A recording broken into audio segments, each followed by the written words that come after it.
नमस्कार.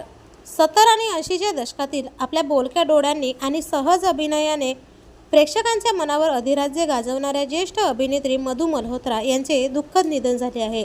वाढत्या वयानुसार उद्भवलेल्या काही आरोग्य समस्यांमुळे त्यांनी वयाच्या 72व्या वर्षी अखेरचा श्वास घेतला. मधु मल्होत्रा यांनी त्यांच्या कारकिर्दीत अनेक सुपरहिट चित्रपटांमध्ये महत्त्वाच्या भूमिका साकारल्या होत्या.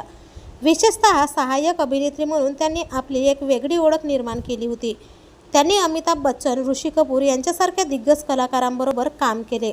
सत्ते पे सत्ता या चित्रपटातील त्यांच्या भूमिकेचे विशेष कौतुक झाले होते.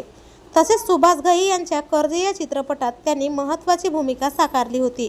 1978मध्ये आलेल्या विश्वनाथ या सिनेमात शत्रुघ्न सिन्हा यांच्यासोबत त्यांनी काम केले आणि हा चित्रपट त्यांच्या करिअरमधील एक महत्त्वाचा टप्पा ठरला. मात्र गेल्या काही काळापासून त्या मोठ्या पडद्यापासून दूर होत्या. त्यांच्या जुन्या चित्रपटातील भूमिका आजही प्रेक्षकांच्या लक्षात आहेत. मधु यांना अनेक दिग्गजांनी सोशल मीडियामार्फत श्रद्धांजली वाहिली आहे. तर आपल्या वायन मराठी न्यूजतर्फे अभिनेत्री मधु मल्होत्रा यांना भावपूर्ण श्रद्धांजली.